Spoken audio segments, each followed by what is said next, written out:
샬롬 평안하셨어요. 지난주 묵상 본문은 반란을 일으켜 왕이 되려는 아들 압살롬을 피해 광야로 피신했던 다윗이 다시 왕으로 복귀해가는 과정을 보여주고 있습니다. 오늘 저는 여러분과 함께 금요일 토요일 본문을 통해서 다윗이 왕으로 복귀해가는 과정에 대조되는 두 그룹을 살펴보고자 합니다. 그러기 위해 전체 윤곽을 먼저 그려보고자 합니다. 19장 9절에서 15절에 압살롬 편에 섰던 북쪽 이스라엘 지파들이 이제 다윗을 왕으로 모시려 합니다.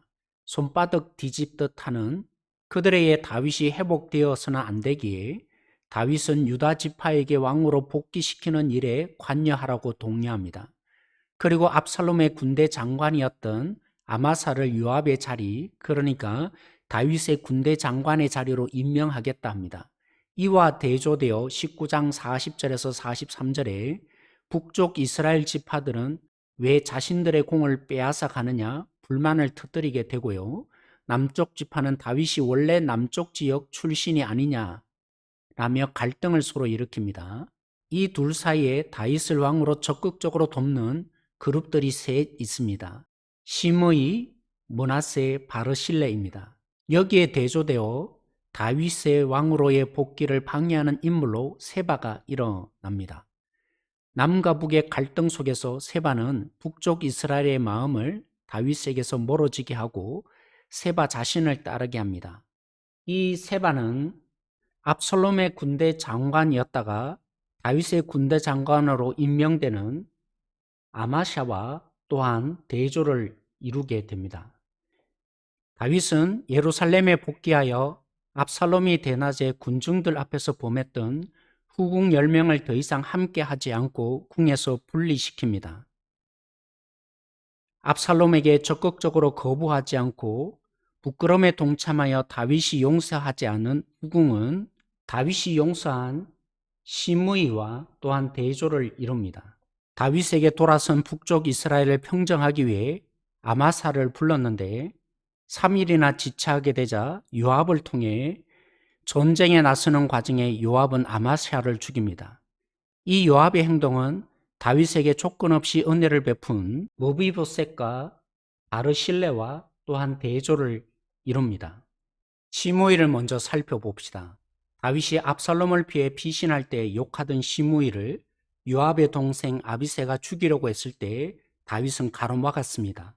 높이시기도 하시고 낮추시기도 하시는 하나님을 믿었기에 두 번이나 사울을 죽일 기회도 살려주었듯이 시므이를 통해 하나님의 불쌍히 여기심을 얻기를 바라며 하나님의 다스림을 믿어서 죽이기를 거부했습니다. 왕으로 복귀하니까 시므이는 욕하는 것을 용서해 달라고 했습니다. 이때도 동일하게 아비새가 죽이려고 했을 때 다윗은 동일하게 또 말렸습니다. 개인적인 원수 갚게 되면 시므이가 대동하고 온 3,000명의 베냐민 사람들을 수용하지 못하게 되는 측면이 분명히 있습니다. 하지만 다윗이 용서하지 않는 후궁들과 대조를 이룬다고 한다면 여전히 다윗의 마음을 움직이는 것은 높이시기도 하시고 낮추시기도 하시는 하나님이 그의 용서의 중심이었다고 보아야 합니다. 두 번째, 무비보셋입니다. 자신의 종 시바가 거짓으로 속여 다윗으로 하여금 자신의 전 재산을 빼앗아 갔음에도 불구하고 다윗에게 자신의 모든 것이 되돌려지지 않기를 바란다고 했습니다. 바르게 고쳐지고 자신의 권리를 되찾는 것이 중요하지 않았습니다. 장애인으로서 사울의 가문의 손자였음에도 아들처럼 자신을 대접해준 다윗이 베푼 은혜가 그를 시시비비에 초점을 두는 인생을 살지 않게 했습니다. 높이시기도 하시고 낮추시는 하나님을 믿는 믿음은 자신이 받는 손해에 초점을 두지 않게 합니다. 마지막으로 바르실레입니다. 피난하던 다윗을 대접하여 원기를 회복하게 했던 바르실레는 다윗과 함께 예루살렘으로 가자는 초청에 응하지 않습니다. 늙어서 도리어 다윗에게 걸림돌이 될 것으로 여겼습니다. 끝까지 다윗을 생각하는 바르실레였습니다. 높이기도 하시고 낮추시는 하나님을 믿는 믿음은 자신이 행한 공로에 매이지 않습니다. 사랑하는 성도 여러분, 높이시기도 하시고 낮추시는 하나님께 완벽히 반응한 분은 예수님이십니다. 저들이 하는 일을 알지 못한다고 십자가에서 자신을 못 박는 자들을 위해서 기도하신 예수님이셨습니다.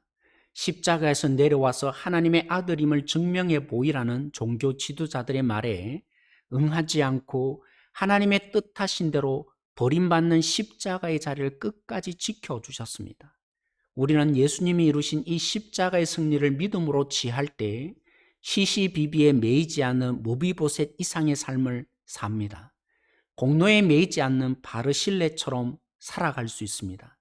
자신의 자리에 연연하던 요압처럼 살지 않는 인생 될 것입니다. 오늘도 주님의 십자가를 붙드는 행복한 성도들 되어지기를 원합니다. 평안하세요.